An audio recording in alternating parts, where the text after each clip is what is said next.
जय श्री कृष्ण। शिव पुराण में कहा गया है कि जो भी शिव यह 2 अक्षर नाम का उच्चारण करता है वह स्वर्ग और मोक्ष को प्राप्त कर लेता है, उसमें कोई संदेह नहीं है। महादेव जी देवों के देव है। जो भी व्यक्ति सदा सर्व का कल्याण करने वाले शिव के भजन करता है वह धन्य है। और उसमें भी अगर कोई मनुष्य प्रति माह के शुक्ल पक्ष और कृष्ण पक्ष में आने वाली त्रयोदशी तिथि के दिन श्रद्धापूर्वक प्रदोष काल में भगवान शिव और माता पार्वती की पूजा आराधना करता है तो वह पापी मनुष्य भी अपने पापों से मुक्त होकर शिवलोक में जाता है, क्योंकि प्रत्येक माह में आने वाली दोनों त्रयोदशी तिथि भगवान शिव को समर्पित है और शुक्ल और कृष्ण पक्ष में आने वाली त्रयोदशी के दिन प्रदोष व्रत रखा जाता है।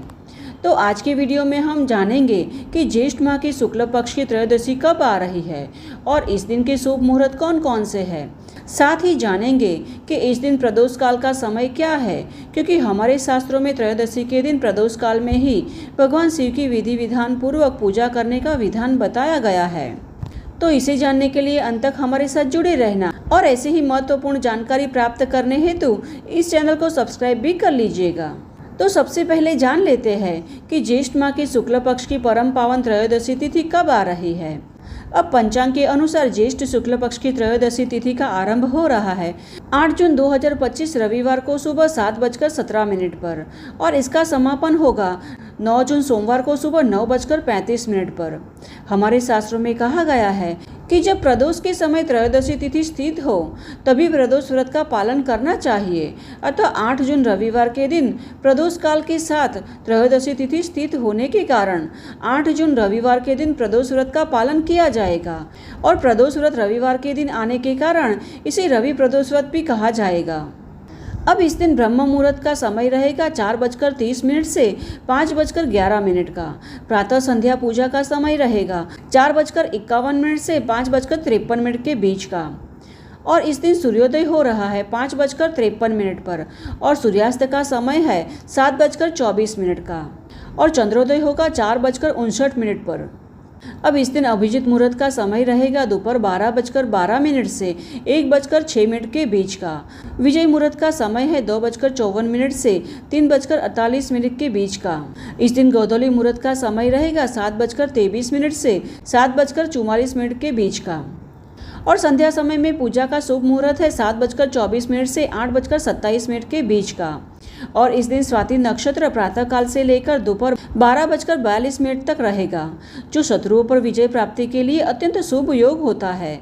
ऐसे में महाकाल की उपासना करने से सभी ग्रह दोषों से मुक्ति और जीवन में सुख समृद्धि का वास होता है। और उसके बाद विशाखा नक्षत्र का आरंभ हो जाएगा। इस दिन निशिता मुहूर्त का समय है देर रात को 12 बजे से 12:40 के बीच का और यह समय मंत्रों की सिद्धियों के लिए अत्यंत शुभ होता है। साथ ही इस दिन 2 शुभ योग बन रहे हैं, अतः इस दिन रुद्राभिषेक के लिए भी बहुत अच्छा समय है। इस दिन शिव का वास कैलाश और नंदी पर है। कैलाश पर शिववास प्रातः काल से लेकर सुबह 7:17 तक रहेगा। उसके बाद पूरे दिन शिववास नंदी पर है। अब इन दोनों स्थानों पर शिववास होने के कारण रुद्राभिषेक के लिए इस समय को अत्यंत शुभ माना जाएगा, जो अत्यंत शुभ फलदायी होता है। अतः इस बार के प्रदोष व्रत पर आप सूर्योदय से पूरे दिन तक कभी भी रुद्राभिषेक करवा सकते हैं। अब प्रदोष व्रत में भगवान शिव की पूजा संध्या समय में प्रदोष काल के दरमियान की जाती है, इसीलिए प्रदोष काल में पूजा का मुहूर्त 7:17 से 9:19 के बीच का रहेगा और इसकी पूजा अवधि का समय 2 घंटे 2 मिनट का है। तो यह है ज्येष्ठ शुक्ल पक्ष में आने वाली रवि प्रदोष व्रत के विषय में संपूर्ण जानकारी। इस दिन व्रत और शिव जी की पूजा का संकल्प लेकर विधि विधान से भगवान भोलेनाथ की पूजा की जाती है, जिससे भगवान शिव अत्यंत प्रसन्न होते हैं और उनकी कृपा से व्यक्ति के दुख दोष रोग आदि नष्ट हो जाते हैं। जो भी शुभ मनोकामनाएं होती है वह महादेव के आशीर्वाद से पूर्ण होती है। तो हमें आशा है कि हमारे द्वारा रवि प्रदोष व्रत के विषय में जो भी जानकारी दी गई है वह आपको उपयुक्त होगी। अगर यह जानकारी आपको थोड़ी सी भी उपयुक्त होती है तो इसे अपने मित्र और परिवार में भी शेयर करना, जिससे कि उन्हें भी इस जानकारी से लाभ प्राप्त हो सके। तो चलिए हमारे शास्त्रों में वर्णित ऐसे ही वैदिक और महत्वपूर्ण जानकारी तथा कथाओं के साथ फिर से मिलते हैं। तब तक के लिए जय श्री कृष्ण।